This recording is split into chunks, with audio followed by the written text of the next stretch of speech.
Buenas tardes con todos. Me confirmen si me escuchan, por favor. Buenas Sí, tardes. Sí, buenas se tardes. escucha. ¿Cómo Buenas están, tardes. muchachos? Buenas tardes con todos. Listo, vamos a empezar. Vamos a empezar. Sin antes, muchachos, desearles los mejores éxitos en este segundo parcial. Un poquito poner mucho más de énfasis, muchachos, en los trabajos. Una crítica muy constructiva que les hago y que siempre es bueno conversar de eso, es el hecho de que hay que mejorar mucho la calidad técnica de lo que ustedes están entregando. Hay muchos trabajos muy escuetos, como hay algunos poquitos que se ven que por lo menos ha habido ese esfuerzo por leer, por argumentar, por dar criterios lo suficientemente técnicos. Hay otros trabajos, perdón chicos que lo diga, pero ni de colegio. Les vuelvo a repetir, ustedes están ya en media carrera de la universidad, de su carrera, en la carrera de software. Y eso también, chicos, habla mucho de cómo ustedes se están formando. Yo pienso que ya para su edad deberíamos estar haciendo unas redacciones muy buenas, estaríamos trabajando mucho en lo que es la lectura. Veo mucho también que falta mucho de eso, falta mucho sintetizar las ideas. Eso como una crítica constructiva, muchachos, porque recuerden que de aquí, cuando ustedes se gradúen, cuando ustedes salgan de la universidad, no es que se van a encontrar con sus dos o tres compañeros por ejemplo, a concursar por un puesto de trabajo o, o van a ser cuatro o cinco personas. Usted va a competir con personas de la Politécnica, del SPOL, de la ESPE, del SPOCH, va a competir con personas de la Central, de la Universidad de Cuenca. Entonces, hay muchas universidades que también se están formando como nosotros. Pero mi recomendación, muchachos, pensando en mejorar, en una mejora continua de ustedes día a día, pues yo sí pienso que hay que mejorar esos aspectos. En realidad yo les invito a que ustedes, por ejemplo, busquen no sé, eh, primero que fomenten la lectura, lean todos los días, tengan ese hábito de leer, tengan ese hábito también de resumir lo que leen. Ese tipo de cosas siempre va a ayudar. Y sobre todo también, ¿no? Que eso también les favorece mucho dentro del ámbito de la investigación. Recuerden que estas carreras, muchachos, no es que lo que aprendemos de primero a noveno o a décimo, salimos y vamos a aplicar lo que aprendimos. En muchos de los casos la tecnología va cambiando y viene mucho a la parte de la autopreparación, el autoaprendizaje. Y es ahí donde realmente vemos de qué estamos hechos. La persona que no le gusta leer, que no le gusta investigar, que se queda con lo que aprendió o con lo poco que aprendió, pues chicos, está dejando o dando mucha ventaja competitiva a la competencia. Recuerden que cuando ustedes salgan, como les digo, en el mejor de los casos, usted podrá trabajar en algún trabajo familiar, pero si no, le va a tocar igual competir por un puesto de trabajo, participar, le va a tocar medirse uno a uno con personas de otras universidades, pero si usted no está capacitado, si usted no tiene esa disciplina, el tiempo le va a dar a usted, o la razón, o el tiempo le va a demandar las cosas que pudimos haber hecho a tiempo. Entonces, por favor, chicos, eso como una recomendación muy general y muy propositiva en hacer mucho énfasis en mejorar los trabajos, en que ustedes generen ámbitos de lectura, de investigación. Es algo que en las carreras, al menos en nuestra carrera, es algo que tiene que estar ahí permanente todos los días. No podemos dejar a un lado ese tipo de cosas. Eso como una recomendación general, muchachos. Y por favor, igual, como una recomendación general a los compañeros, por favor, atender en las clases, estar presentes en algunos casos. Y bueno, no lo digo por ustedes, hablo por muchos otros cursos también. Hay compañeros que se conectan y dejan la conexión abierta y luego regresan ya más o menos al final de la hora. Entonces yo pienso que eso tampoco está bien, chicos. Si estamos aquí es para estudiar, para aprender, para trabajar. Gracias a Dios este semestre, este segundo parcial, lo nuestro es mucho más práctico. Entonces vamos a empezar. Entonces, obviamente, pero para poder arrancar con la parte práctica debemos tomar en cuenta todo el conocimiento teórico que eso engloba.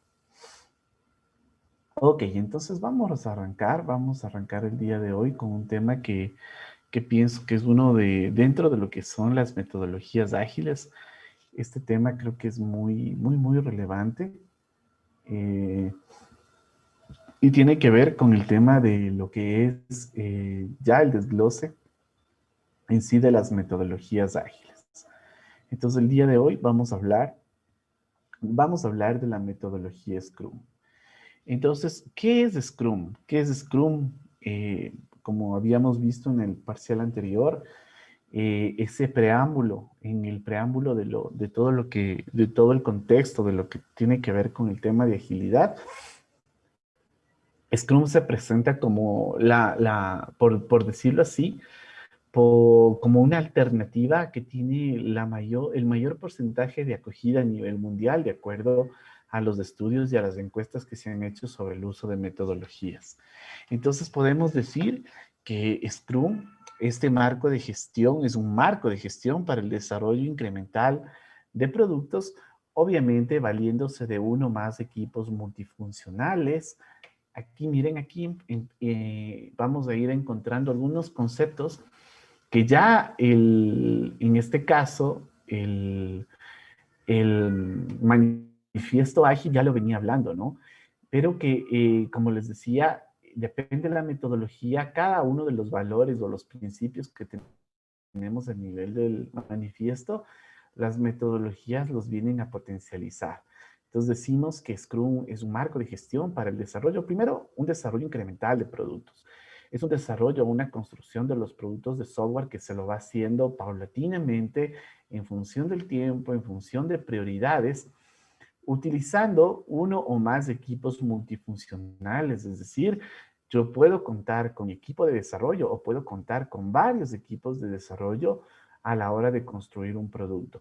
¿Qué características deben tener? Que sean autoorganizados y de aproximadamente 7 personas cada uno. Ya vamos a ver más adelante en el rol por qué nos dice aproximadamente 7 personas. Proporciona también Scrum dentro de su marco de gestión, proporciona un conjunto de roles, reuniones, reglas y artefactos. Es decir, todos estos elementos componen las partes medulares del trabajo de Scrum.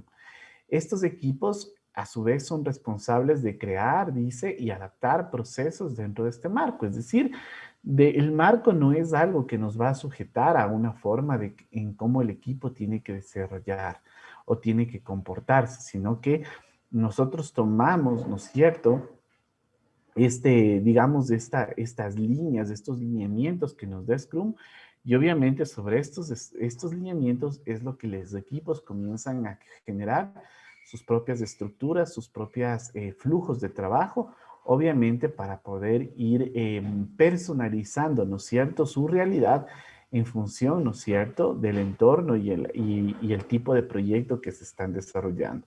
Porque, por ejemplo, si nosotros en este momento yo les digo, bueno, somos 18 compañeros, vamos a hacer 3 grupos de 6 personas y cada grupo va a desarrollar un producto. Entonces, no es lo mismo organizarles a ustedes en este momento que, por ejemplo, ahorita tomar un grupo que ya venga trabajando con Scrum algunos años, que ya vengan conociéndose, ¿no es cierto?, en función de sus potencialidades, en función de su ritmo, en función de la cantidad de trabajo que pueden abarcar. Entonces, cada equipo en este caso va definiendo la forma y va definiendo, ¿no es cierto?, en este caso, cómo van adaptando estos procesos dentro de este marco de gestión. Scrum dice, utiliza iteraciones de longitud fija que se llama sprints. Entonces aquí viene este tema, este término que se llama sprint. Dentro de Scrum, sprint no es otra cosa que las iteraciones de manera general, a las cuales hace referencia en este caso las metodologías ágiles. Y básicamente dice que son de 2 semanas a 30 días de duración. Estos sprints van a estar más o menos establecidas entre 2 semanas y 30 días de duración. Los equipos Scrum, dice, intentan generar incrementos de producto potencialmente entregables debidamente probados en cada iteración.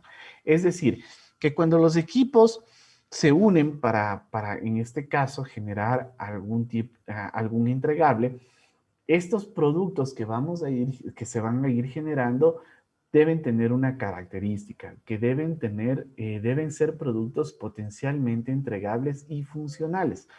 Es decir, si yo dentro de un sprint, por ejemplo, digo o planifico construir el modelo entidad-relación o el diagrama de la base de datos como un entregable, eso básicamente para mí no viene a constituirse en un producto potencial, porque estoy solamente diseñando, ¿no es cierto?, el esquema de cómo se va a almacenar la data detrás, en la parte de la persistencia de mis sistemas, pero yo a mi cliente no le estoy dando algo funcional.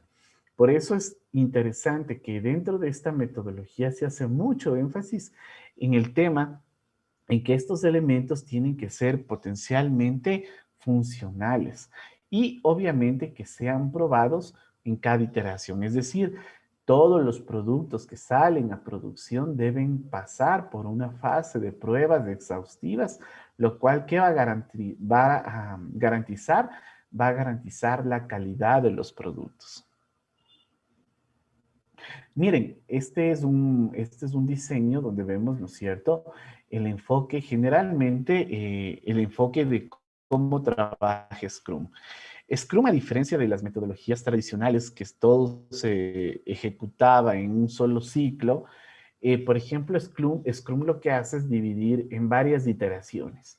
Y dentro de cada iteración, nosotros vamos a tener algunas subfases, ¿no es cierto? Como las fases de diseño, como la fase de codificación, como la fase de pruebas, como la fase de evaluación y priorización. Y todos estos elementos se van a ir desarrollando en cada iteración que nosotros vayamos planificando. Es decir, cada vez que nosotros vayamos definiendo, ¿no es cierto?, entregables en el corto tiempo, ese espacio de tiempo que ya lo dijimos, que se llama sprint, en cada sprint nosotros debemos de ejecutar todo este ciclo, donde vamos a evaluar y priorizar los requerimientos, donde vamos a detallar los requerimientos, donde vamos a diseñar y analizar, donde vamos a codificar y finalmente vamos a hacer las pruebas previo al despliegue o a la entrega de los productos de cada una de las iteraciones. Bueno, generalmente, si nosotros nos ponemos a analizar las literaturas, ¿no es cierto?, nos vamos a dar cuenta de que en el contexto, ¿no es cierto?, de todo lo que son los pro y contra, beneficios y desventajas, siempre Scrum va a darnos mucho más ventajas o nos va a dar muchos más beneficios, a diferencia de otro tipo de metodologías, como por ejemplo cualquier metodología tradicional. Un aspecto importante que hace Scrum es trabajar justamente en la parte de lo que es la creación de conocimiento y colaboración. Es decir, Scrum siempre se va a enfocar mucho en la madurez o en fomentar una madurez dentro de los equipos de desarrollo.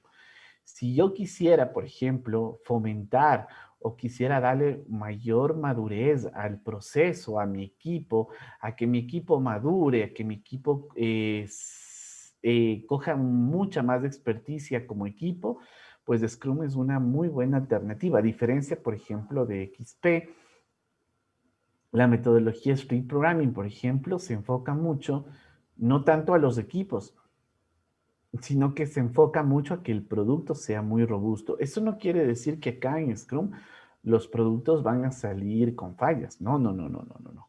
Pero Scrum siempre, por la forma de trabajo en la cual se desempeña, siempre va a fortalecer, ¿no es cierto?, estos elementos de conocimiento y de colaboración dentro de los equipos de desarrollo.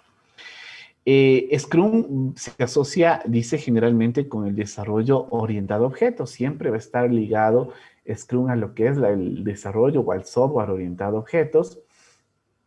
Y su uso también se ha extendido en el desarrollo de productos como semiconductores, hipotecas, sillas de ruedas, etcétera. Es decir, Scrum ha sido tan eficiente que en algún momento varios administradores de proyectos dijeron, a ver, probemos, intentemos trabajar con Scrum, pero no en el área de desarrollo, sino, por ejemplo, dentro, por ejemplo, de la construcción de semiconductores.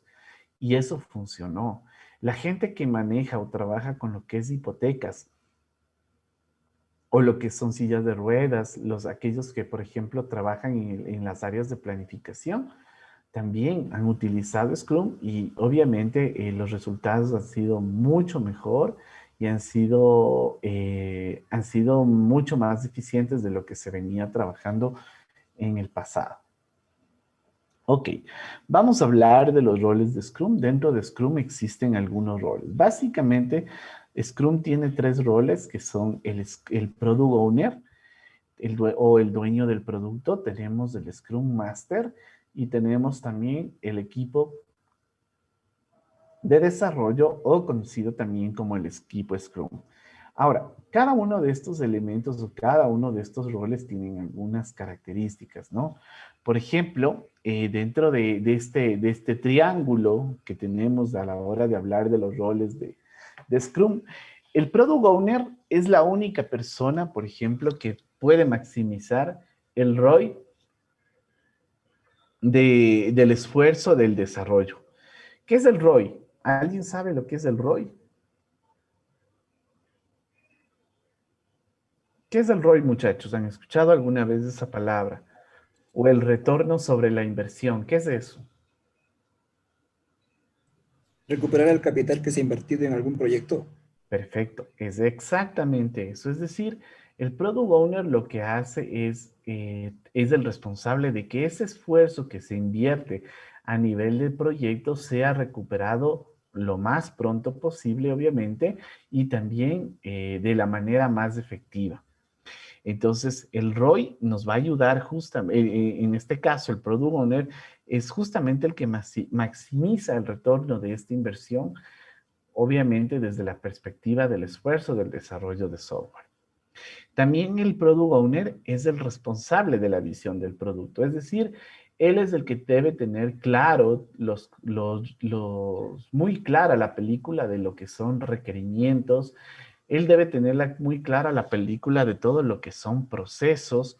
Él debe tener muy clara la película de cómo funciona el negocio para ser uno de los elementos que retroalimenten de manera más positiva y con mucha más claridad hacia el equipo de desarrollo de software, ¿no?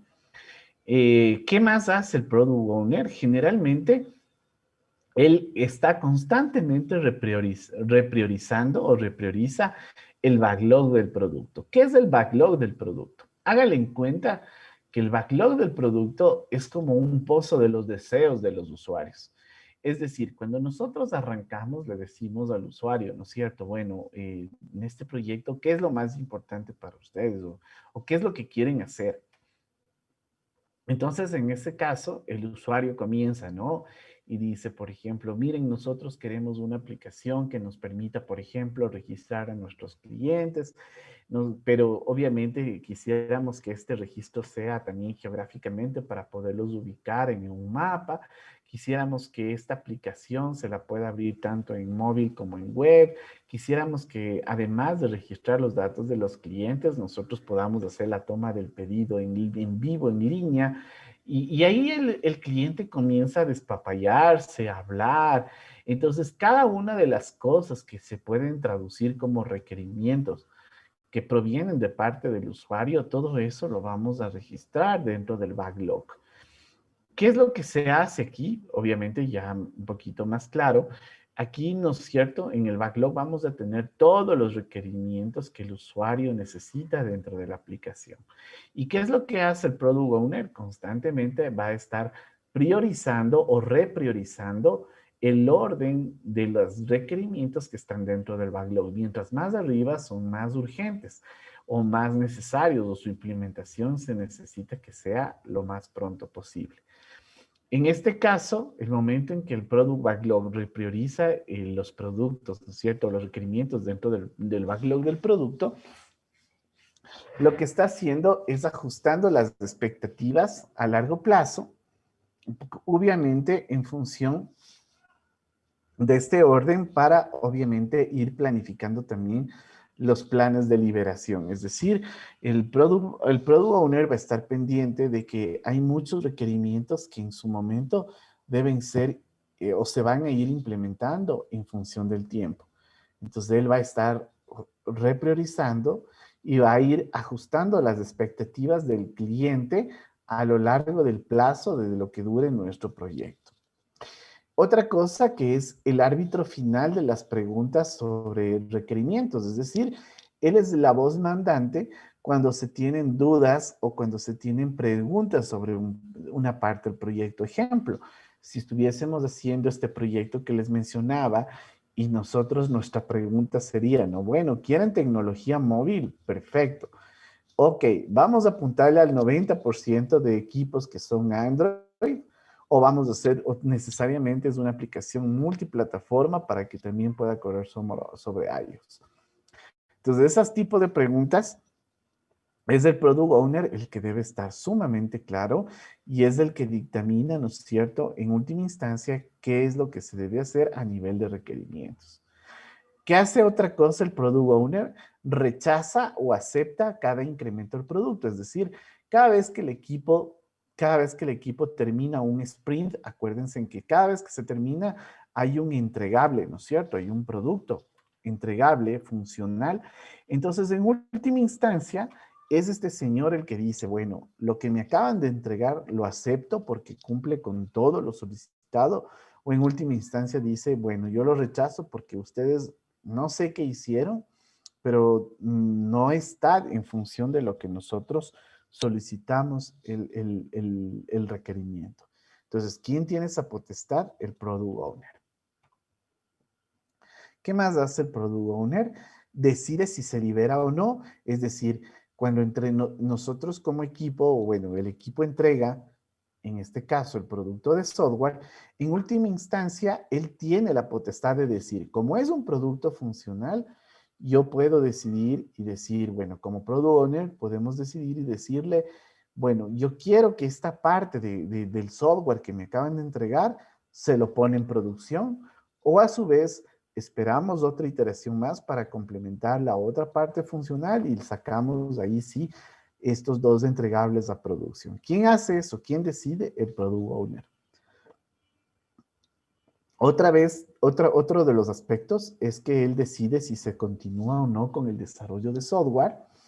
Es decir, en caso de que por A, B o C motivo el proyecto comience como un poquito a quedarse en el tiempo, quien decide si se continúa o no con el desarrollo es el Product Owner.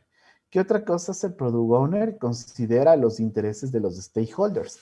¿Qué es un stakeholder? No es otra cosa que los interesados del proyecto. Por ejemplo, si yo estoy haciendo este famoso sistema, ¿no? De toma de pedidos, utilizando, ¿no? Mapas y todo esto, mis interesados, por ejemplo, puede ser, yo que sé, el jefe de bodega, puede ser el jefe de transporte, pueden ser, por ejemplo, los conductores, pueden ser también, yo que sé, el jefe de comercialización, todos ellos que están interesados o que forman parte del proyecto, pues ellos se consideran los famosos stakeholders, los interesados del proyecto. Entonces, ¿quién tiene que estar pendiente de todos los requerimientos o de las expectativas que tienen los interesados o los stakeholders? Es justamente el Product Owner. ¿Qué más hace el Product Owner? Puede contribuir como miembro del equipo, es decir, cuando el equipo esté trabajando, dado el caso, el Product Owner puede sumarse como miembro del equipo y obviamente sin perder su rol puede él contribuir al momento del trabajo. Y el Product Owner tiene un papel de liderazgo. Luego nos encontramos con otro rol nos encontramos con el equipo de desarrollo Scrum. Este equipo es multifuncional. Por ejemplo, ¿por qué multifuncional? Porque va a desarrollar diferentes tipos de actividades. Incluye miembros con habilidades en qué? En desarrollo, en testing, y por ejemplo, también encontramos, ¿no? Dice los famosos analistas de negocio, expertos de dominio, podemos tener un experto en redes, podemos tener, yo que sé, alguien que se encargue o que tenga conocimientos de lo que es el famoso QA, etcétera, etcétera, etcétera. Entonces, todos estos miembros que forman o que van a participar en el proyecto se les considera como el equipo de desarrollo Scrum. Una de las ventajas o uno de los aspectos importantes, como mencionamos, es que es multifuncional, ¿no? Otra cosa es que estos equipos son autoorganizados, son autogestionados, sin roles asignados externamente. Es decir, que sobre el equipo de desarrollo hay una autonomía de trabajo propia del equipo que no tiene nadie injerencia externa sobre el mismo. Es decir, qué no es una buena idea? Por ejemplo, que cuando se arme el equipo de desarrollo, cuando se esté estructurando este equipo para los proyectos, siempre es importante que la mayoría de personas, por no decir todas las personas, tengan un cargo funcional homogéneo dentro de la organización. Porque si yo dentro de este equipo de desarrollo, por ejemplo, le meto al jefe por ejemplo, al jefe de programación, el hecho de que sea jefe ya va a distorsionar un poco esto de lo que es la autonomía y la autogestión. Porque siempre él va a tener como una voz mucho con mayor peso que los demás miembros del equipo. Y la idea es que todo sea horizontal, que la voz de una persona tenga el mismo peso que la de otra. ¿Qué otra cosa hace el equipo? Él constantemente está negociando los compromisos con el product owner de un sprint a la vez. Es decir, él se va a reunir constantemente con el product owner y le va a decir, bueno, product owner, ¿cómo vamos a negociar? Negociemos qué nomás vamos a hacer. Entonces el product owner siempre, obviamente, va a tratar de poner más cosas y el equipo, obviamente, en función de sus capacidades, pues irá, ¿no? Midiendo si es que lo que va a realizar está dentro del tiempo, de los recursos, y obviamente ahí ya vienen las técnicas de cómo se van a estimar este tipo de tareas. ¿Qué otra cosa? El equipo tiene autonomía con respecto a la forma de lograr sus compromisos, es decir, nadie le impone cuánto trabajo va a abarcar el equipo para un sprint determinado. ¿Qué otra cosa? Es que el equipo es intensamente colaborativo, es decir, los miembros del equipo están constantemente trabajando, ayudándose entre sí. Por ejemplo, en caso de que alguno tuviese algún cierto tipo de vacío, que no tuviera de pronto algún problema con respecto a algún tema en específico, pues el equipo está ahí justamente para estar colaborándose de manera permanente y constante. ¿Qué más podemos decir con respecto a los roles de Scrum? Pues que tiene mayor probabilidad de éxito al encontrarse establecido en un mismo lugar, sobre todo en los primeros sprints. Entonces, una de las cosas importantes es que durante las primeras fases del proyecto, el equipo se encuentre físicamente en el mismo lugar. A veces sucede, de acuerdo a muchas realidades de muchos negocios, que los miembros del equipo a veces no se encuentran físicamente dentro del mismo lugar. Entonces la idea es que estas personas, por lo menos en las primeras partes del proyecto, para un poquito incrementar la probabilidad de éxito del proyecto, es que ellos se encuentren físicamente en las mismas dependencias. El equipo tiene más éxito, dice, si el involucramiento con el equipo es a largo plazo y tiempo completo.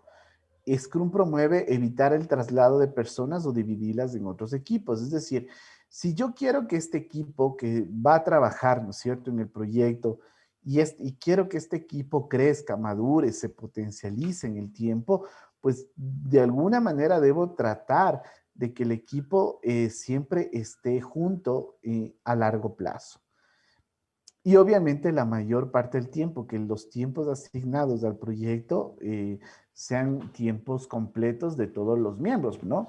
Porque podemos tener personas que trabajen, yo que sé, medio tiempo, pero eso siempre va a tener o va a ser un escenario que va a potencializar, ¿no? De que en este caso los proyectos tiendan a ser mucho más eficientes. Eh, ¿Qué tamaño tiene el equipo de desarrollo? Pues 7 más menos 2 miembros, ¿no? Entonces podemos ir entre 5 y 9 miembros. Básicamente podría llegar a ser el tamaño de mi equipo Scrum. Y obviamente este equipo también tiene un papel de liderazgo dentro de lo que es el proceso Scrum. Y tenemos al Scrum Master.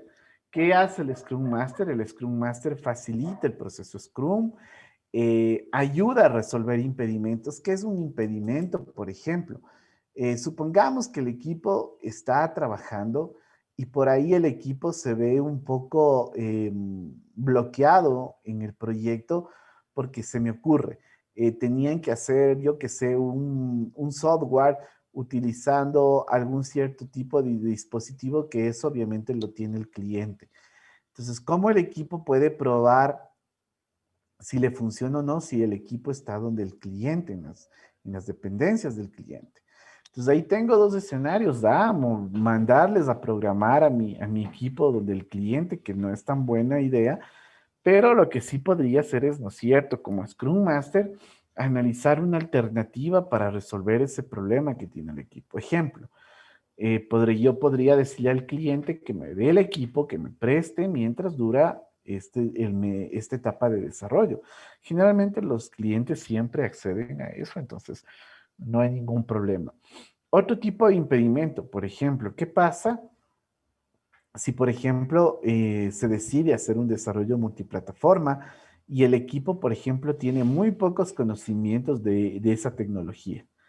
Entonces, ahí el Scrum Master tiene que ver la posibilidad, ¿no es cierto?, de gestionar, por ejemplo, una capacitación, una charla, yo qué sé, contratar a un experto durante unas 10 horas para que dé acompañamiento a esto. Entonces, eso se podría hacer como parte del proyecto, ¿no? ¿Qué más hace el Scrum Master? Crea un ambiente propicio para la autoorganización del equipo, captura datos empíricos para ajustar las previsiones, es decir, aquí, por ejemplo, el Scrum Master va a estar midiendo un poquito el ritmo y unas variables que pueden incidir en el tema de lo que es la planificación del proyecto.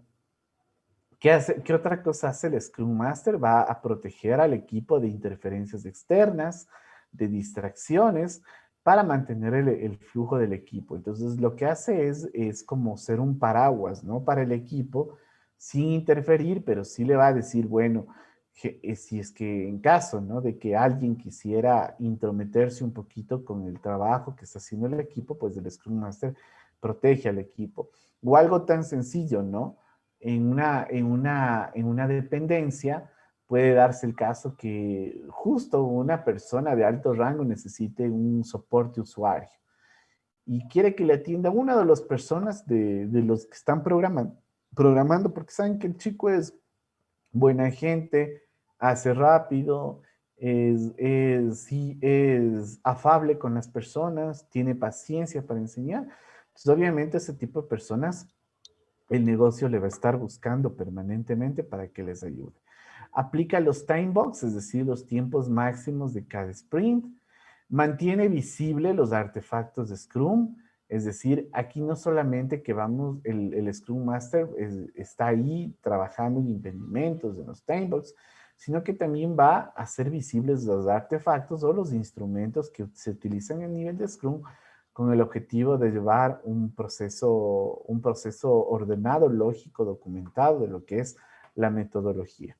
Promueve mejoras para las prácticas de ingeniería, es decir, el Scrum Master, por ejemplo, va a estar continuamente revisando cómo está, por ejemplo, el código fuente, va a estar continuamente viendo si es que alguno de los elementos que forman parte de todo el proceso se pueden potencializar, como por ejemplo lo que hablábamos, ¿no? La programación en pares, por ejemplo, el código, documentación de código, lo que son las pruebas unitarias. Todo ese tipo de prácticas del Scrum Master siempre va a estar promoviendo. No tiene autoridad en la gestión del equipo. Cualquier persona que tenga autoridad sobre el equipo no es por definición un Scrum Master y tiene también un papel de liderazgo dentro de lo que son, en este caso, los roles de Scrum. Hasta aquí preguntas, chicos, acerca de los roles. Profe, el Scrum Master, ¿a quién se le delega esa responsabilidad? Es una persona que tenga conocimiento en todo el proceso Scrum. Entonces, aquí lo importante, y es una muy buena pregunta, ¿no? Generalmente yo he visto empresas o he visto algunas personas que dicen, aquí estamos aplicando Scrum. Y bueno, la pregunta es, bueno, ¿y cómo están aplicando Scrum? Entonces dicen, no, es que aquí, mire, nosotros nos organizamos y bueno, hacen una adaptación de Scrum. Pero la verdad es que para uno poder tener esa amplitud de conocimiento, uno lo que se recomienda es que uno certificarse como Scrum Master. Entonces, a nivel del mundo, hay muchas empresas que se dedican a esto. Hay una certificación, usted estudia. De hecho, el material que estamos viendo, este es el material de la certificación de Scrum Master. Todo este documento que les estoy pasando. Yo tuve la oportunidad de certificarme hace un par de años como Scrum Master y bueno, esa es la ventaja, ¿no? De que no solamente vamos a hacer una aplicación empírica de lo que es Scrum, sino ya viene basada en mucho conocimiento, viene basado también en las experiencias de proyectos previos. Y obviamente Scrum Master, Scrum se aprende bueno, como yo siempre digo, ¿no? A bailar se aprende bailando, a programar se aprende programando. Y Scrum se aprende ya cuando uno está involucrado en los proyectos. Cuando uno está haciendo proyectos y aplica Scrum, pues bueno, ahí es cuando uno aprende mucho de la teoría, pero también en la práctica, especialmente en hitos que son muy importantes, como es, por ejemplo, la planificación, como es la asignación del número de historias por cada iteración. Entonces, hay algunas cosas importantes que ustedes pueden analizar y revisar desde esa perspectiva. Aquí también vamos a encontrar algunas reuniones de Scrum. Dentro de Scrum encontramos algunos tipos de reuniones. Hay 4 definidas y hay una reunión que está por ahí como flotando. La primera reunión es la reunión de planificación. Luego tenemos la reunión de Daily Scrum, que es la reunión diaria de Scrum. Tenemos la reunión de revisión del sprint, es decir, cuando nosotros terminamos como equipo el producto funcional en ese sprint, pues bueno, ahí tenemos una reunión con el Scrum Master, con el Product Owner y con los interesados para un poquito ir analizando si lo que acabamos de construir como producto de software está ajustado a lo que en este caso el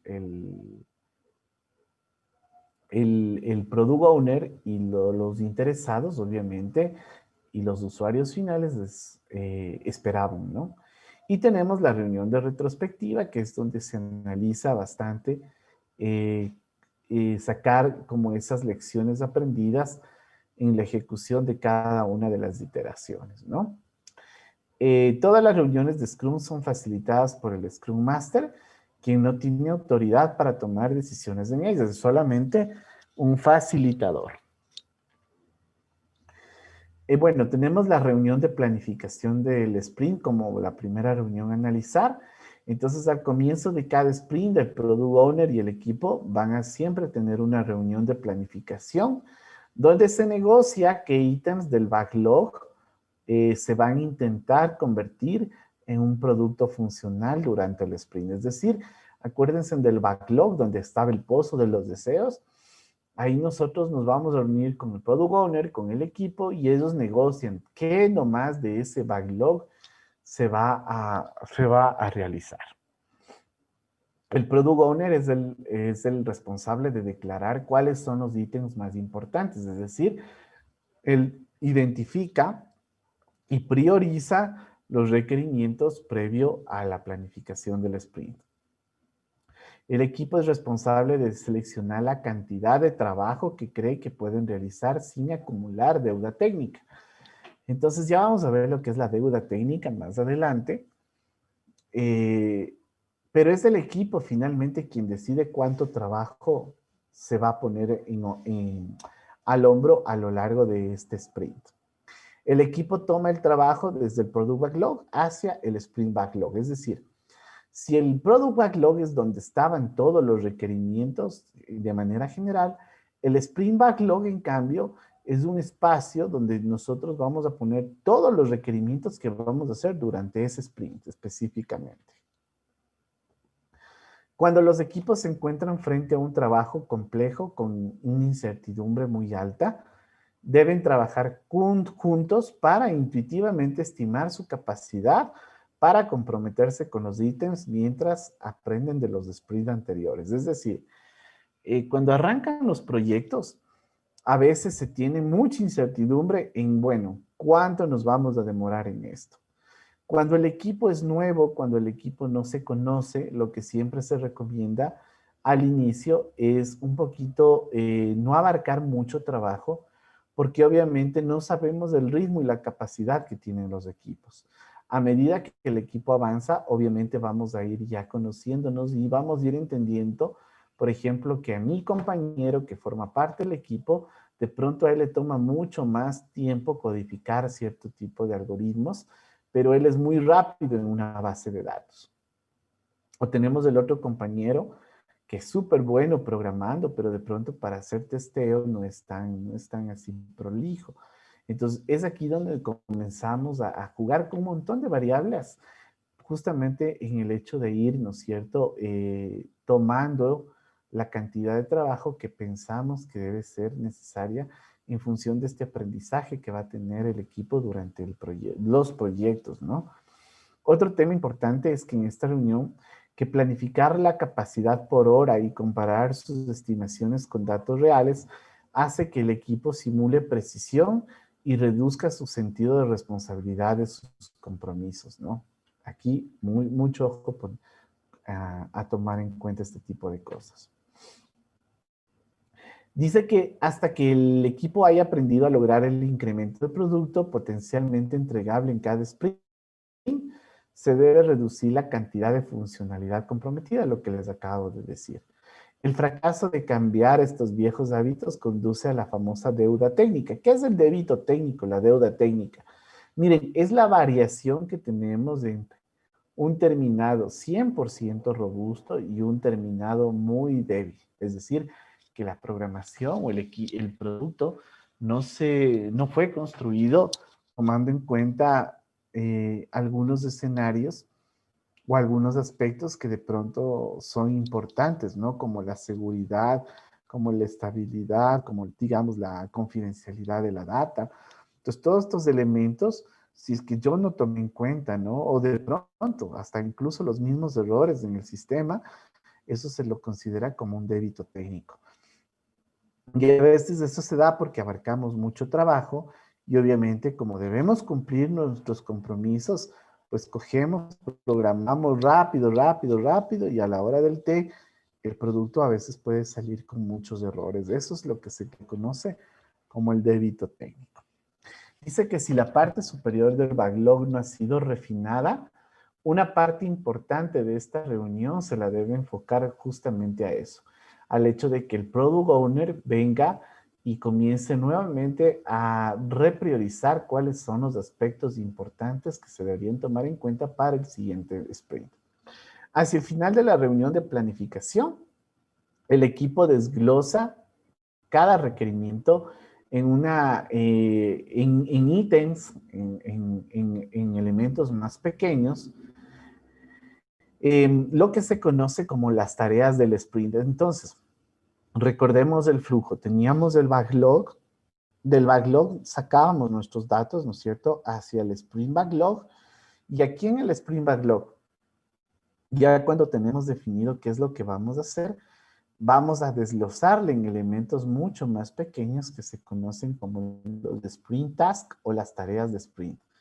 Y en este caso, dice, se hace un compromiso final para realizar el trabajo. Dice, el tiempo máximo asignado, conocido también como time box, para la planificación de un sprint de 30 días, es de 8 horas, reproducido proporcionalmente en el caso de un sprint más corto, ¿no? Por ejemplo, miren, ahí tenemos lo que hablamos. Tenemos nuestro Product Backlog. Del Product Backlog tomamos los ítems que vamos a llevarlos a nuestro sprint. Y una vez que lo tenemos en el Sprint Backlog, lo que hacemos es que por cada uno de estos elementos, cada uno de estos ítems, vamos a sacar las tareas o vamos a desglosar en tareas mucho más pequeñas. Y es aquí donde nosotros le vamos a poner tiempos responsables y vamos a comenzar a describir todos estos elementos en historias de usuario. Otro tipo de reunión que tenemos dentro del proceso Scrum es el que se denomina el Daily Scrum. ¿Qué es el Daily Scrum? Pues el Daily Scrum es una reunión diaria que se la realiza todos los días en el mismo lugar. Los miembros del equipo de desarrollo van a pasar aproximadamente 15 minutos reportándose entre sí. Cada miembro va a describir 3 preguntas principales. Primero, ¿qué es lo que hizo el día anterior? La segunda es qué es lo que va a realizar el día de hoy. Y lo tercero que va a hacer es cuáles son los impedimentos o los problemas que está enfrentando en este momento a la hora del desarrollo. Un aspecto importante de esta reunión es justamente mantenerse de pie, porque es importante que los temas que se requieren tratar, primero que sean discutidos por los miembros, sean tratados de una manera rápida, porque el mismo hecho de que la reunión se le realice de manera de pie, eso hace que sea mucho más rápida. Si se sientan los miembros del equipo, se van a relajar y van a comenzar ahí a conversar, ¿no? De diferentes temas, van a conversar de cualquier cosa y la reunión totalmente se desvirtúa de la realidad y obviamente de lo que se quiere apuntar con este tipo de metodología. El equipo dice puede resultarle útil mantener una lista de tareas, el Sprint Tag List, y también un Sprint Bulldog Chart, que son unos artefactos para, por ejemplo, mejorar la gestión y un poquito ir transparentando cómo estos elementos, eh, desde la perspectiva del tiempo, de la cantidad de trabajo, ¿no es cierto? Y desde la perspectiva de los ítems que se están desarrollando, pueden generar una visualización más amplia y transparente para los miembros del equipo. ¿Qué más con respecto a esta reunión? Dice que para el Product Owner casi siempre es útil asistir, él puede asistir a esta reunión del equipo que se hace todos los días. Dice, pero cuando uno de los asistentes también es jefe del equipo, dice, el efecto del arma invisible impide la autoorganización del liderazgo emergente. Lo que yo les decía hace un minuto, el hecho de que haya un jefe en medio de la reunión o en medio del equipo, eso puede un poquito mermar, ¿no? Que el equipo tenga esa autonomía de ideas, porque no va a ser lo mismo decirle no a un compañero de trabajo que decirle no al jefe, ¿no? Es un poco, es la idea de que tratar de que estos escenarios no le inhiban a la persona de poder, ¿no es cierto?, dar sus criterios, sus ideas y, en dependencia del caso, dar sus comentarios o sus aportes. Dice que, por el contrario, un equipo que necesita experiencia adicional en los requisitos del producto se va a beneficiar de gran forma, especialmente cuando participe el Product Owner, incluso si es que este viene a trabajar dentro del Daily Scrum. Tenemos también otra reunión, que es la reunión de revisión del sprint. Esta reunión se le realiza después de la ejecución del sprint. el equipo va a tener una reunión para analizar el incremento del producto una vez finalizado el sprint. ¿Con quién? Con el product owner y los demás interesados. La reunión, dice, debe ofrecer una demostración en vivo y no un informe, lo que yo les decía. Acordémonos que cuando hablábamos de las metodologías ágiles, la idea es que nosotros vayamos teniendo en el tiempo productos entregables, productos funcionales. Entonces, si yo a la hora de trabajar o a la hora de presentarme a esta reunión, yo no demuestro o doy un producto funcional, un producto tangible, pues técnicamente no estoy dando el valor agregado a lo que debe apuntar este tipo de metodologías. Después de la demostración, el Product Owner va a revisar los compromisos contraídos en la reunión de planificación y declara qué ítems se consideran terminados. Es decir, el Product Owner va a coger, ¿no es cierto?, todos los ítems de los compromisos que hizo el equipo y luego de revisarlos, él va a dar, ¿no es cierto?, o los declara como terminados o los va a dejar ahí todavía como pendientes.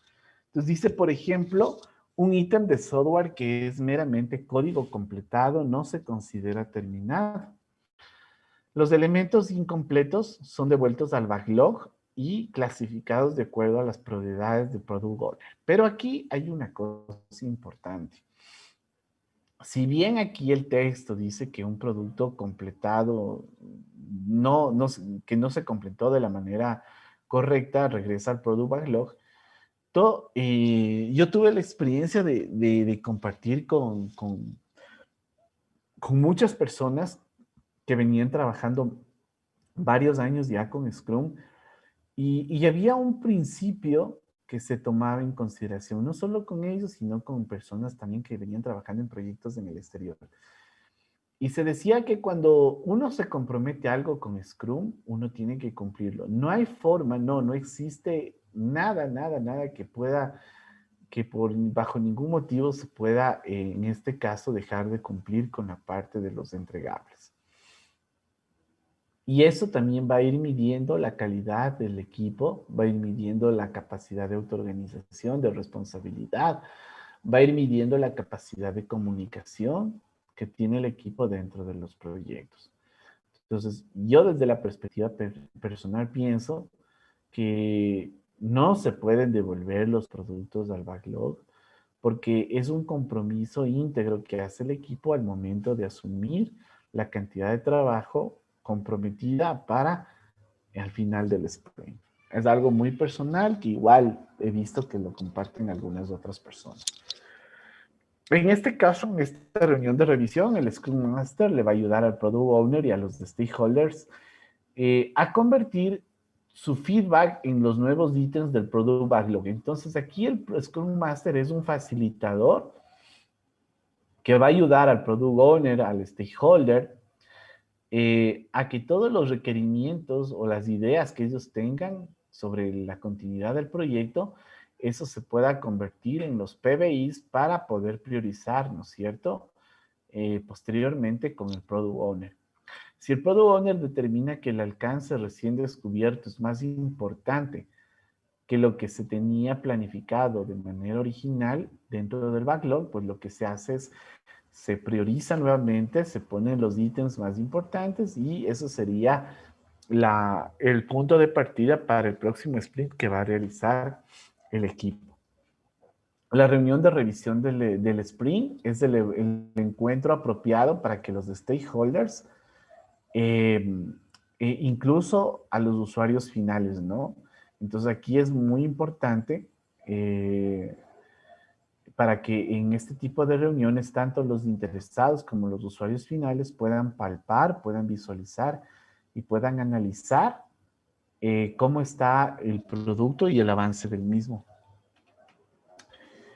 Dentro de esta reunión también es la oportunidad para revisar, adaptar el producto a medida que emerge y de la comprensión de cada uno de los requisitos. Es decir, si en función del tiempo, si en función del tiempo, si en función del tiempo los requerimientos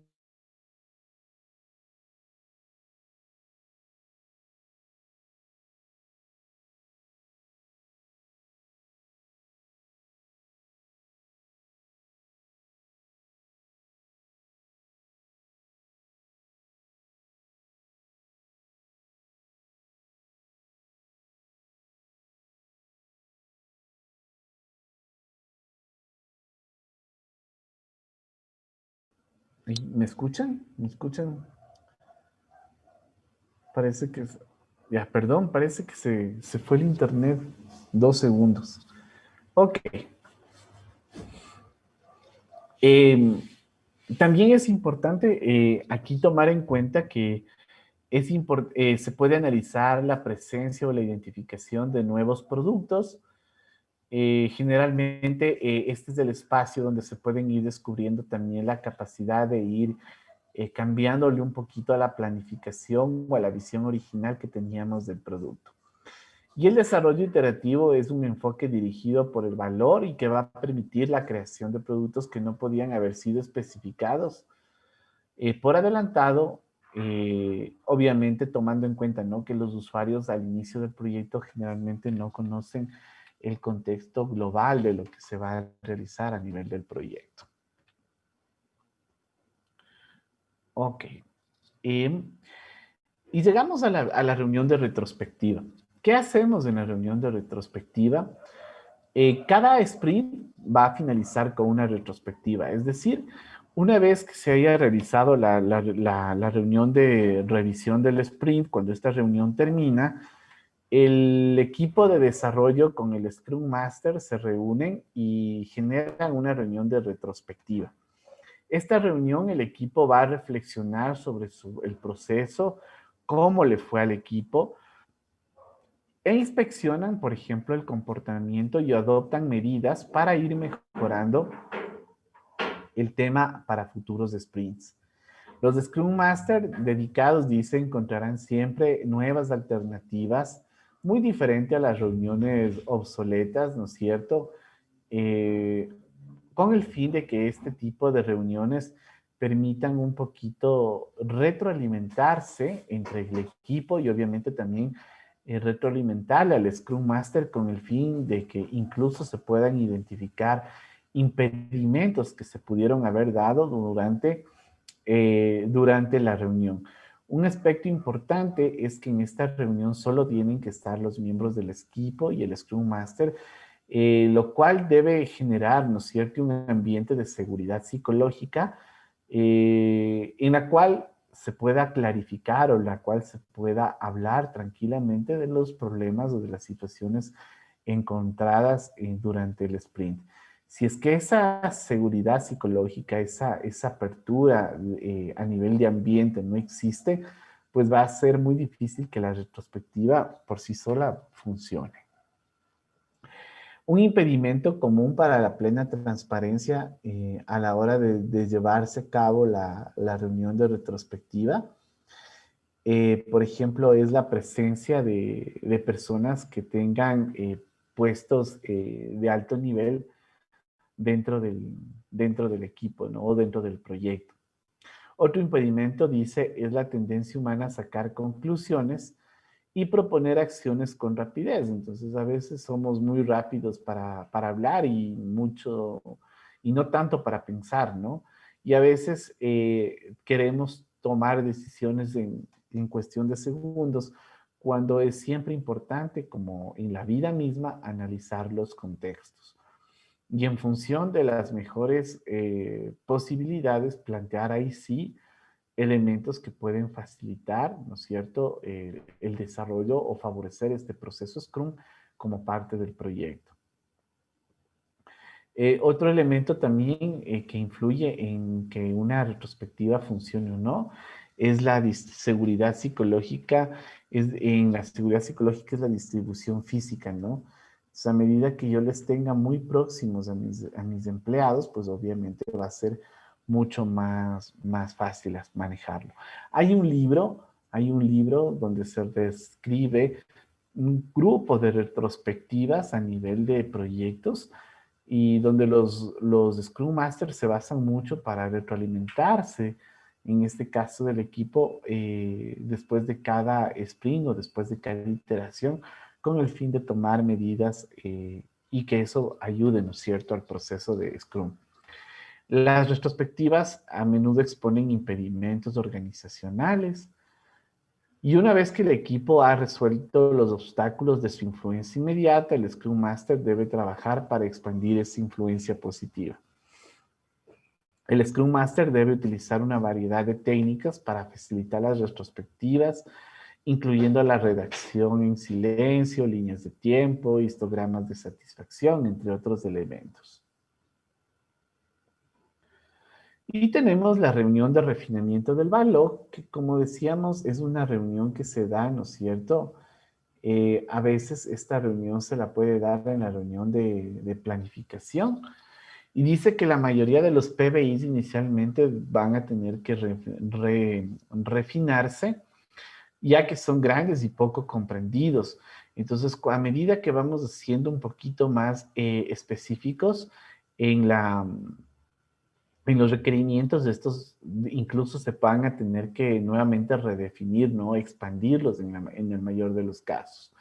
Entonces dice que los equipos han encontrado útil tomar un tiempo para la ejecución de cada sprint para preparar el backlog del producto para la próxima reunión. En esta reunión de refinamiento del backlog, el equipo estima la cantidad de esfuerzo que debe invertir para completar los ítems del backlog y proporciona una información técnica para ayudar al product owner, ¿no? Los grandes, dice, ítems se dividen y se clarifican teniendo en cuenta temas tanto como negocio como técnicos.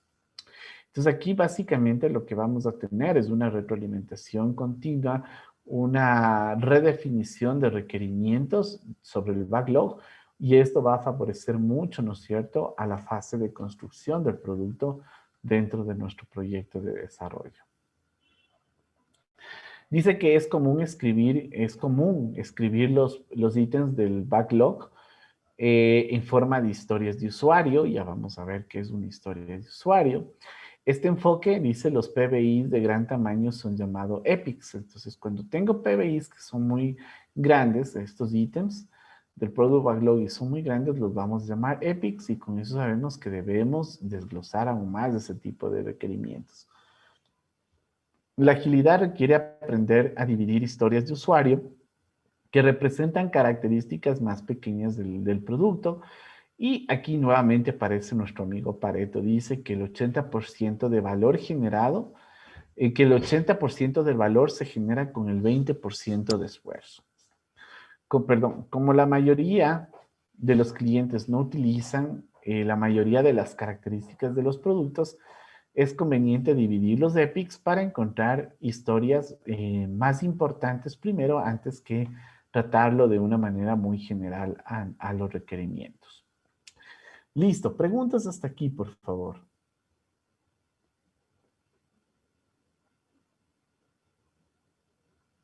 ¿Tienen alguna duda, alguna pregunta, alguna inquietud?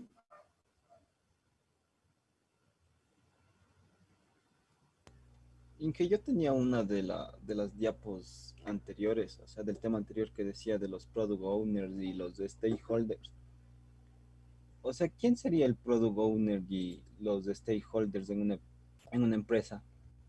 A ver, pensemos en algo, en el mismo ejemplo. A ver, pensemos que se quiere hacer, supongamos en la universidad, ¿ya? Pensemos que en la universidad se quiere hacer, por ejemplo, supongamos que con esto del COVID y nos toca regresar a la universidad, la idea es que ya dejemos de usar esos sistemas biométricos. No sé si ustedes se han fijado que generalmente uno tiene que poner el dedito o a veces nos toca poner la mano a los administrativos en la parte de afuera para poderse registrar. Entonces, ¿qué pasará si es que, por ejemplo, se propone, ¿no es cierto?, que se quiere, en este caso, o se necesita generar un sistema biométrico que utilice yo, que sea reconocimiento facial, lectura de la retina, lo que sea. para suplir al hecho de poner la mano o el dedo en estos equipos. Entonces, por ejemplo, si fuese la universidad, pensemos, ¿quién sería el equipo Scrum? Básicamente el equipo Scrum podría ser el equipo del DITIC, ¿no es cierto? De la dirección de TICs de la universidad, porque ahí hay un grupo de programadores que entrarían a trabajar en eso. ¿Quién sería el Scrum Master? El Scrum Master, bueno, debería ser en teoría una de las personas que forme parte del DITIC, pero que en este caso, ¿no es cierto?, tenga una capacitación vasta en Scrum, que tenga conocimientos sobre el proceso Scrum, que tenga conocimientos en temas de retrospectiva, que tenga la capacidad para gestionar impedimentos, que sea una persona que tenga incluso, ¿no?, dentro de la organización, una persona que tenga de pronto la capacidad de gestionar también recursos. Entonces, ahí, por ejemplo, tendríamos esta parte. Ahora, vamos ahora a la parte del dueño del producto. ¿Quién es el dueño del producto? Pues el dueño del producto puede ser, ¿no es cierto?, la persona que puede ser que propuso el sistema, puede ser incluso alguien de la Facultad de Sistemas, que tenga claro el tema de requerimientos, de tecnologías, que tenga claro el tema, por ejemplo, de lo que es manejo de todo el core de negocio, de cómo funcionan los horarios, de cómo funciona, por ejemplo, el tema de, yo qué sé, ¿no? Del tema legal en parte de la parte de asistencia y eso. Entonces, ahí ya tengo un dueño de producto que va a empoderarse de esto, que va a tomar decisiones y que va a estar al frente de este proyecto, pero debe conocer el contexto de lo que se necesita hacer en su totalidad. Ahora, ¿quiénes serían los stakeholders? Los stakeholders, por ejemplo, son todos los interesados. Ejemplo, ¿quiénes serían los primeros interesados? La gente de talento humano. Otro stakeholder, por ejemplo, podría ser, yo qué sé, la gente del DIVESAU, porque es gente que va, como vamos a afectar, ¿no es cierto?, esto positivamente los temas de salud. Entonces puede ser alguien también del DIVESAU. También, por ejemplo, puede ser alguien de la yo qué sé, del vicerrectorado administrativo. Entonces, hay personas que van a estar interesadas y que van a estar aportando, ¿no es cierto? Con la parte legal, con la parte funcional, entonces, de todo este proyecto. Entonces, ahí, por ejemplo, un pequeño ejemplo de cómo vendrían en un proyecto general, cómo deberían conformarse estos grupos de trabajo. Entonces vamos a entrar a la parte ya de los artefactos. Entonces aquí vamos a hablar de algunos artefactos de ellos. Entonces, ¿qué es el backlog del producto? Permítanme acá. Parece que se me ha movido. Sí, aquí, perdónenme, voy a pasarle esta imagencita que se me ha movido acá. La tenía por acá. ¿Qué es el backlog? Miren, la tenía por aquí. Voy a ponerle por aquí, ¿no? Le voy a poner aunque sea aquí. ¿Qué es el backlog? Pues no es otra cosa que una lista ordenada de funcionalidad deseada. Básicamente, acuérdense, en el backlog es donde están todos los requerimientos que el usuario quiere implementar en el sistema. Eso no quiere decir que todo lo que está ahí se va a implementar, no. La idea es que exista esto para justamente ir definiendo de todos los requerimientos en base a las priorizaciones, qué es lo más importante y cómo vamos a ir implementando. Es visible para todos los stakeholders. Cualquier stakeholder o incluido el equipo puede agregar ítems a este backlog. Este backlog es constantemente repriorizado por el Product Owner. Los ítems superiores son aquellos, son más granulares y que los ítems inferiores, y obviamente este backlog es mantenido o es retroalimentado durante la reunión de refinamiento del backlog, ¿no? Así, si lo vemos acá un poquito mejor, un poquito más grande, miren aquí, tenemos los ítems, están organizados. Tenemos un ítem, solo un ítem a la vez tiene más prioridad que otro, ¿sí? Y obviamente los ítems de más arriba son más granulares que los ítems que están en la parte inferior. Tenemos los ítems del Product Backlog. Estos ítems del Product Backlog especifican el qué más que el cómo de una característica centrada en el cliente. A menudo está escrita en forma de historia de usuario. Ya vamos a ver la siguiente clase, que es una historia de usuario. Tiene una definición de determinado abarcadora de todo el producto para evitar la deuda técnica, es decir, yo no puedo, por ejemplo, si estamos haciendo un login, digamos, para el acceso a la página, este login lo vamos a poder dividir, ¿no es cierto?, en tareas mucho más pequeñas. Pero a medida de que una de esas tareas no esté completada, yo no puedo decir que es ítem, es decir, que la generalización de todo el requerimiento se lo puede definir como terminado, ¿no? Puede tener criterios de aceptación específicos en el ítem, es decir, yo, aparte de escribir o de redactar qué es lo que quiero hacer, también puedo definir de qué manera yo puedo aceptar estos elementos a la hora de que me entregue a mí el equipo, o el equipo se puede basar en estos criterios de aceptación, por ejemplo, al momento de programar. Ejemplo, ¿no? Si yo digo y estoy programando un login y digo, bueno, verá, por seguridad, si el usuario mete 3 veces mal la contraseña, le bloqueamos durante 2 horas. Entonces, ese requerimiento que acabo de mencionar es un criterio de aceptación, porque cuando yo esté presentando mi producto, yo como dueño del producto digo, ponga 3 veces mal la contraseña, entonces automáticamente el sistema debería cumplir esa indicación que se especifica dentro del criterio de aceptación del ítem que estábamos programando. El esfuerzo del equipo es calculado de preferencia en unidades relativas, por ejemplo, punto de historias. Aquí, por ejemplo, ya vamos a ver, les voy a habilitar unos videos también para que lo puedan revisar. El hecho de que se le pueda calcular el esfuerzo en unidades relativas, dice como los puntos de historia, aquí hay una como una bifurcación, ¿no? Hay unos que dicen que prefieren hacerlo con historias de usuario, con puntos de historia, perdón, y otras personas lo prefieren planificar en horas. Ahí depende. Lo uno y lo otro es factible, pero obviamente para poder hacerlo en puntos de historia, el equipo debe conocerse mucho con el fin de que esto pueda funcionar. El esfuerzo aproximadamente de 2 o 3 personas se lo puede hacer en 2 o 3 días o menos para equipos mucho más experimentados, ¿no? El tiempo máximo de este tipo de elementos. Aquí, por ejemplo, tenemos un ejemplito que es un ítem de backlog, en sí se lo puede hacer en un papel, en un post-it, y esto funciona tranquilamente sin ningún problema. ¿Qué más tenemos? Bueno, tenemos el backlog del sprint.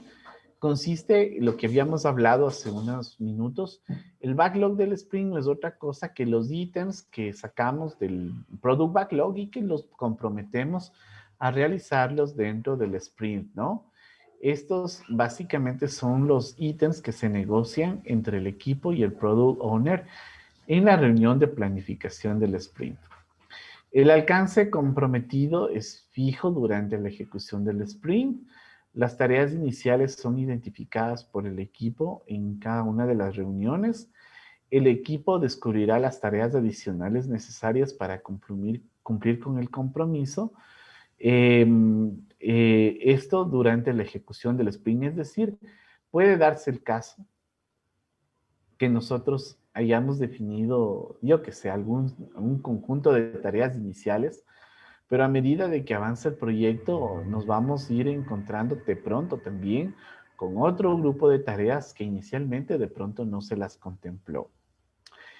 Este backlog del sprint es visible para el equipo y este es referenciado durante el Daily Scrum Meeting, ¿no? Entonces, todos los días del Daily Scrum vamos a hablar de este backlog, vamos a hablar de los ítems que forman parte, porque obviamente como parte del equipo debemos indicar en qué parte del proyecto o cómo hemos avanzado. Y miren, este es mi backlog del sprint, donde básicamente tenemos los ítems del backlog comprometidos y estos backlogs se van a descomponer en tareas, granularmente en tareas mucho más pequeñitas, donde vamos a tener definido qué tareas no se han inicializado, qué tareas están en progreso y qué tareas están completadas.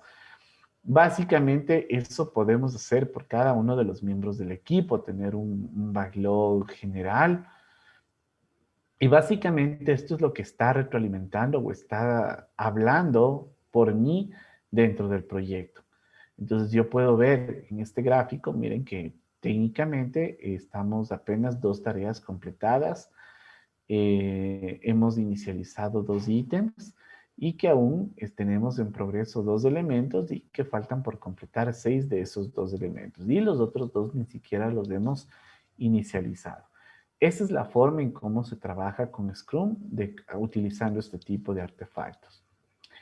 Tenemos las tareas del sprint que especifica, así como el ítem especificaba el qué, la tarea especifica el cómo, es decir, estas tareas es el desglose de los ítems que nosotros teníamos. Como les digo, ¿no? Esto requiere aproximadamente un día de trabajo, es decir, las horas del día de trabajo que necesitamos de una tarea. El esfuerzo restante se reestima diario, por lo general en horas. Durante la ejecución del sprint, una persona de contacto puede ofrecerse para ser el principal responsable de una tarea. Es decir, cuando nosotros tomamos un ítem y decimos, bueno, vamos a hacer el login. Entonces, al login lo vamos a dividir en tareas más pequeñas. Por ejemplo, como es el diseño relacional, vamos a hacer el diseño de la interfaz, vamos a programar, yo que sé, la parte de la lógica de negocio, vamos a programar el acceso a datos, vamos a tener que hacer las pruebas. Entonces, esas tareas son las que se asignan a personas. Entonces, una persona puede decir, yo me haría cargo del desarrollo por ejemplo, ¿no? De la lógica del negocio, yo haría el diseño relacional. Entonces, todo eso son tareas que se van asignando de manera granular a cada una de las personas. Y vamos a tener algo como esto, ¿no? Que por cada ítem, por ejemplo, miren aquí, definimos requerimientos, diseñamos, actualizamos, seleccionamos, codificamos y testeamos. Entonces, cada una de estas tareas es el desglose de cada ítem y cada una de estas va a tener un responsable definido. Tenemos también el Burdon Chart. Aquí este elemento, este famoso elemento conocido como el Burdon Chart, es un elemento que nos permite, que nos ayuda bastante, o indica el total de horas restantes de las tareas del equipo. Es decir, es como cuando al reloj le ponemos en cuenta regresiva. Este instrumento nos permite ir identificando las horas restantes que tenemos a lo largo del proyecto. Este elemento se reestima a diario en función de los ítems que se van cumpliendo. Esto está diseñado para facilitar la autoorganización del equipo. Algunas variaciones, como agrupar por persona de contacto o agregando tendencias, también a veces tiende a reducir la efectividad para fomentar la colaboración. Una cosa importante de este elemento es que en caso de que este elemento se convierta de pronto más que en un tema de ayuda, en algo que presione al equipo, pues básicamente es mejor retirarlo y dejarlo así, ¿no? Mejor no utilizarlo en caso de que esto se convierta más que en una guía para ir midiendo el avance del tiempo en función de la planificación, pues obviamente eso depende del equipo, podría ser algo contraproducente, ¿no? ¿Qué más? Y bueno, vamos a hablar aquí de los beneficios de Scrum. No sé si hasta aquí alguien tiene alguna inquietud, alguna pregunta.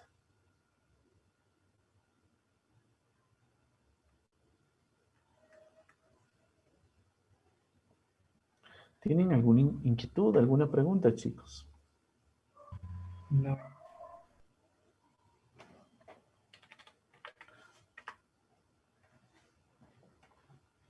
Ok, no existen preguntas. Bueno, vamos a hablar un poquito de los beneficios de Scrum. Vamos a ir avanzando, que Como metodología, Scrum ofrece una buena manera de manejar proyectos en todas las industrias. O sea, no solamente, como les decía, estamos ligados a lo que es la parte del software. Scrum ha ido un poquito involucrándose con otro tipo de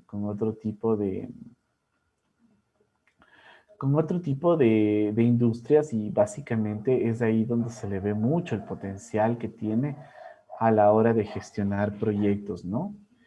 Entonces, bajo ese contexto, es importante tomar en cuenta, por ejemplo, por ejemplo, en esta metodología no solamente que es rápida, adaptativa, interactiva, flexible, sino que también asegura transparencia en las comunicaciones y crea ambientes de responsabilidad y progreso continuo. Para desarrollar los puntos mencionados, revisemos algunos de los beneficios clave que uno puede cosechar por el hecho de usar la metodología Scrum a la hora de trabajar con proyectos. Entonces, uno de los principales temas que tenemos o de los beneficios que tenemos a la hora de trabajar con Scrum, sin duda, es el tema de la adaptabilidad. ¿Ok? Entonces, en este caso, dice que los principios de Scrum de control de proceso empírico y la entrega iterativa hace que los proyectos se adapten y estén abiertos a incorporar el cambio desde cuando éste ocurre. Los procesos de Scrum siempre van a estar diseñados para acoger cambios, por lo tanto, Scrum es mucho más apropiada para entregar proyectos en un ambiente caótico y de cambio constante, ¿no? Y es algo que sucede, por ejemplo, mucho en nuestros medios, porque en medio del camino, a veces, como hemos venido conversando, ¿no?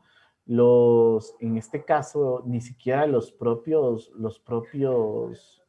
usuarios o los dueños del negocio tienen claro cómo funcionan las cosas a la hora de que ellos quieren implementar, ¿no es cierto? En este caso, o automatizar con herramientas de software su gestión. Un beneficio clave para los interesados de Scrum es una metodología centrada en el cliente. Entonces, ¿esto qué va a proporcionar? Un énfasis en el valor del negocio y un acercamiento colaborativo con los usuarios y con los stakeholders, ¿no es cierto? ¿Qué me va a permitir esto? El hecho de que esté 100% centrada en el cliente se convierte en un actor participativo, en un elemento que va a estar continuamente retroalimentando todo el contexto general y las especificidades que se van dando a lo largo del proyecto. También tenemos la oportunidad de la entrega continua de valor, es decir, el hecho de que nosotros estemos trabajando con Scrum, vamos a estar obteniendo, ¿no es cierto?, a lo largo del tiempo, un beneficio con productos que son funcionales, con productos que podemos ponerlos en producción bajo el criterio técnico y que responden a las necesidades y a las prioridades que en este caso va a tener el negocio, ¿no? Entrega temprana de valor.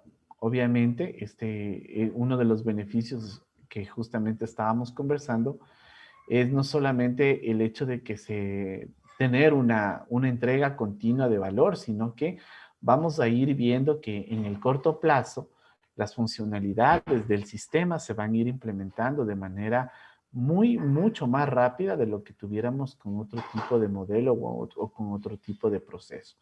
Tenemos la retroalimentación continua, que básicamente esto responde a las mejores prácticas que tiene la metodología, especialmente cuando está trabajando, ¿no es cierto?, en las reuniones en el Daily Scrum, en las reuniones diarias, y también, por ejemplo, en las demostraciones y en las validaciones de los sprints, a la hora de mostrarle, ¿no es cierto?, al Product Owner y a los stakeholders los productos que se han ido alcanzando por cada iteración. La retroalimentación continua con otro beneficio, la transparencia, es otro beneficio la transparencia. En este caso, por ejemplo, un producto que se gestiona al 100% con Scrum, Por ejemplo, vamos a encontrarnos con algunos elementos como lo que son los tableros de Scrum. Vamos a encontrar los trabajos pendientes, por ejemplo, a través de los Burdon Chart. Entonces, son herramientas que van a también de alguna forma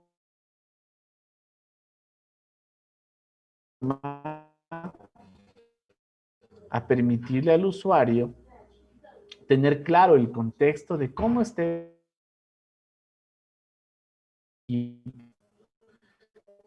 para el equipo. No va a haber esa diferenciación.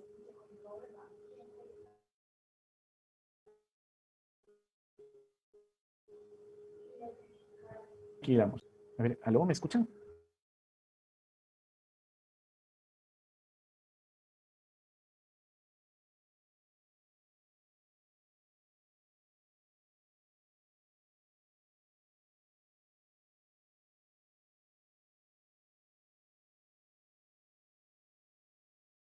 ¿Aló? ¿Me escuchan ahí? Sí, Ahí Ger. se escucha ahí. Ya, perfecto, perfecto, chicos. Entonces, a ver, denme un minutito, ¿ok? Denme un minutito. ¿Ya? Ok, entonces,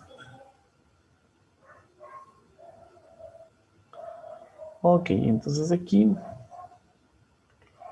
denme 10 segunditos, por favor. Por favor, les pido 10 segunditos. Listo. Listo, listo, listo, listo, listo. Ok. Ok, ok, ok, ok. Ok. Mm, ujú.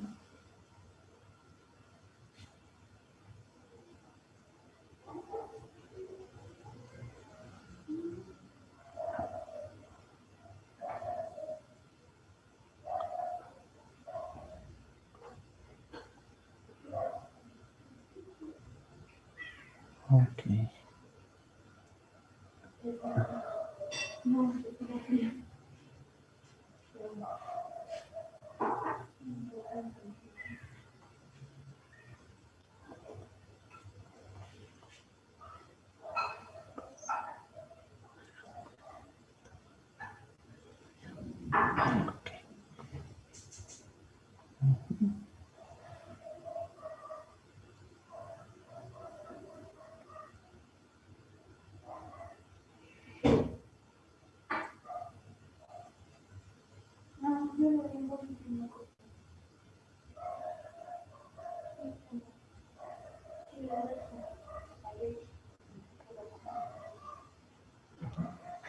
Ya, listo. Entonces, hablábamos de la transparencia. Siempre es importante tomar en cuenta estos elementos, ¿no? Generalmente, Scrum se basa mucho en tener artefactos que nos van a permitir manejar este tipo de transparencia. En algunos proyectos ocurre algunas cosas como que, bueno, estamos todos trabajando, ¿no es cierto? Pero a veces no sabemos qué está haciendo mi compañero, no sabemos si el día terminó o no sabemos si en realidad la carga de trabajo que yo tengo es comparable con la que tiene mi compañero, porque a veces ya le veo en el YouTube todo el día y yo entro a las 8, salgo a las 5 y no alzo cabeza y aún así me falta tiempo. Entonces, estos elementos permiten también a través de los artefactos un poquito transparentar la gestión de lo que estamos haciendo. ¿Qué otro tipo de cosas? Tenemos las reuniones de revisión. Esto, por ejemplo, es una práctica sumamente buena. Es el hecho de ir socializando, ¿no es cierto? Incluso perdiéndole el miedo, yo he visto que cuando este tipo de metodología se comienza a incursionar como parte de la gestión, especialmente con personas, em, incluso hay personas que tienden a perder el miedo a hablar en público, ¿no? Y bueno, y ahí eso es bueno porque obviamente el equipo, al ser autoorganizado, también todos hablan, todos colaboran, todos opinan, todos explican, todos escuchan, todos reciben los nuevos requerimientos en función de lo que se necesita. ¿Qué más dentro de esto? Pues obviamente otro de los beneficios es que la transparencia trae, por ejemplo, un ambiente de alta confianza, porque el hecho de que tengamos, por ejemplo, los procesos de las reuniones diarias y las retrospectivas, siempre van a promover la transparencia y la colaboración entre los miembros. Una cosa importante que no se habló en la reunión diaria es el hecho de que, por ejemplo, en la reunión diaria, más allá de que yo pueda explicar lo que hice ayer, de explicar lo que voy a hacer ahora y los impedimentos, ¿cuál es el objetivo? Que, por ejemplo, si uno de mis compañeros del equipo está teniendo un problema, puede ser que uno de los miembros que ya solucionó eso le colabore. Entonces puede decir, mira, ¿sabes qué? Ejemplo, yo tengo un problema que no me puedo conectar, por ejemplo, se me ocurre desde JavaScript a MongoDB y no puedo conectarme. Entonces puede ser que un compañero mío diga, vea, ¿sabes qué? Yo ya solucioné eso, hay que utilizar tal librería o hay que hacerlo de tal forma. Entonces terminemos la reunión y con usted me siento unos 20 minutos y va a ver que eso le va a funcionar. Entonces miren cómo el equipo se autocolabora, cómo el equipo se apoya, cómo el equipo siempre va a estar procurando de que si alguno de los miembros tiene un desfase, pues otro le va a ayudar. También hablando desde la perspectiva de que la adaptabilidad y la transparencia de Scrum crean un ambiente de mejora continua. El hecho de que el equipo vaya creciendo, que el equipo vaya mejorando, que el equipo por sí solo vaya introduciéndose, ¿no es cierto?, a un nuevo ritmo, con nuevos conocimientos, eso va a hacer que el equipo madure. Y cuando el equipo madura, estamos entrando en estos procesos de la mejora continua. Entonces, aquí, por ejemplo, vamos a ir viendo que cada vez que va ejecutándose el sprint o que vamos avanzando el proyecto en sí mismo, vamos a darnos cuenta de que el proyecto o los resultados que se tienen de manera individual dentro de lo que son los miembros del equipo, pues obviamente van a ser mucho más efectivos. Otro de los beneficios es tener un ritmo sostenible. A medida de que el equipo va trabajando, van adquiriendo un ritmo de trabajo común. Entonces, al inicio, como yo les decía, siempre podemos tener ese problema de que el equipo le va a tomar tiempo conocer a qué velocidad puede trabajar. Pero una vez que se conoce, el equipo ya sabe cuánto puede abarcar y cuánto trabajo debería tomar para poder, en este caso, eh, trabajar con su producto y con sus compromisos. Otro beneficio es el de proceso de desarrollo eficiente. Por ejemplo, aquí el hecho de que estemos trabajando con tiempos definidos nos va a permitir, ¿no es cierto?, minimizar el trabajo no esencial, vamos a apuntar a lo más importante y eso va a hacer que trabajemos con mayores niveles de eficiencia. La resolución rápida de problemas es otro de los beneficios importantes, porque aquí es donde se centra lo que hablábamos, la colaboración y la coubicación de equipos multifuncionales. Es decir, si yo tengo que hacer algo de base de datos que no lo tengo claro, pues puedo tener, ¿no? Si tengo la suerte de uno o dos compañeros que trabajen de manera correcta eso y pues me pueden retroalimentar a mí de la mejor manera. Y también están los entregables efectivos, es el proceso de mostrar y validar el sprint y revisiones regulares luego de la creación de los entregables. Esto va a asegurar que los resultados sean efectivos para el cliente. ¿Ok? Listo, vamos a quedar aquí, vamos a quedar hasta aquí, vamos a continuar esto ya la próxima clase. Entonces, ¿me van a ayudar ustedes con algo, por favor? Permítanme, voy a dejar de compartir. Por favor, ingresen al aula virtual. Por favor, ingresan un ratito al aula virtual si son tan amables. Sí, vamos a ingresar al aula virtual. ¿Me confirman si ya estamos ahí? Ya, profe. Listo. Ay, Ya, espérenme 2 minutitos, un minutito más.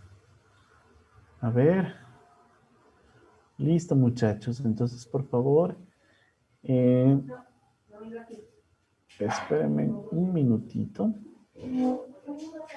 Listo. Entonces por favor, ingresen a la pestaña que dice segundo parcial y les debe aparecer una evaluación sencillita de la clase de hoy que se llama Lección Scrum. Entonces, ingresen por favor y empiecen, resuelvan. Tienen 5 minutitos para resolverlo. Inge, no está la asignación. Actualícele la página, ahorita está habilitada en la zona de evaluación, por favor.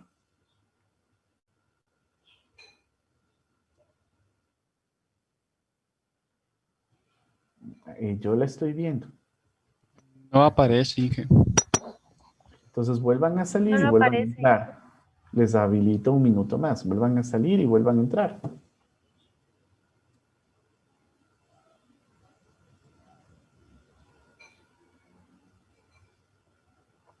En el segundo parcial, en la zona de evaluación, por favor.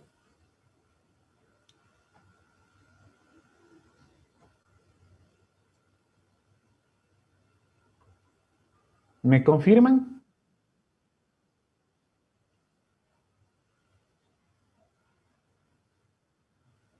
Sí, por favor.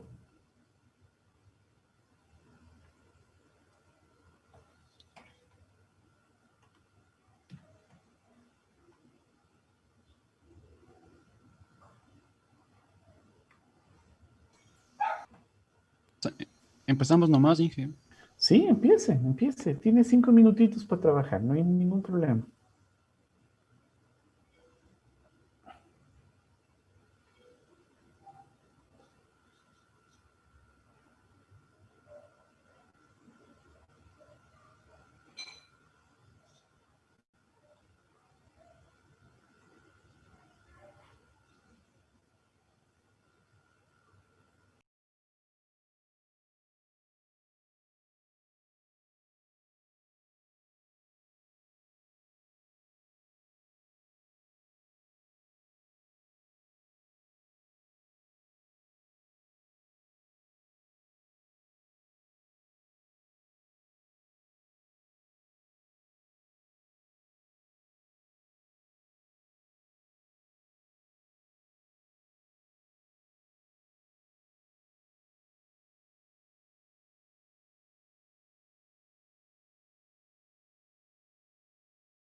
Inge, disculpe, no sé si es que por favor nos podría decir las notas que obtuvimos.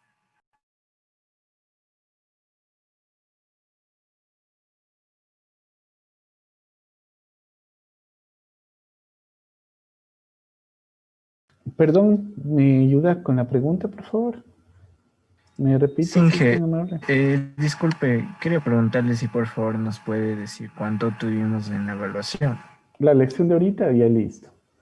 Señor Montero 10, señor Yambay 4, señor Martínez 8, señor Jativa 8, señor Aguacunchi 10, señor Jiménez 6, señor Acosta 6, señor Martínez 6, señor Pérez 4, señorita Muquinche 2, señor García 10, señor López 10, señor Cata 10, señorita Núñez 8, señor Barriga 8, señor Meléndez 6, señor García 10, perdón, López García 10 y señorita Tituaña 2.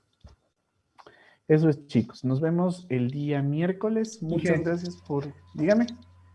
disculpe, ¿me podría decir la nota? Es que como dijo Dos Martínez, no sabría de cuál sería.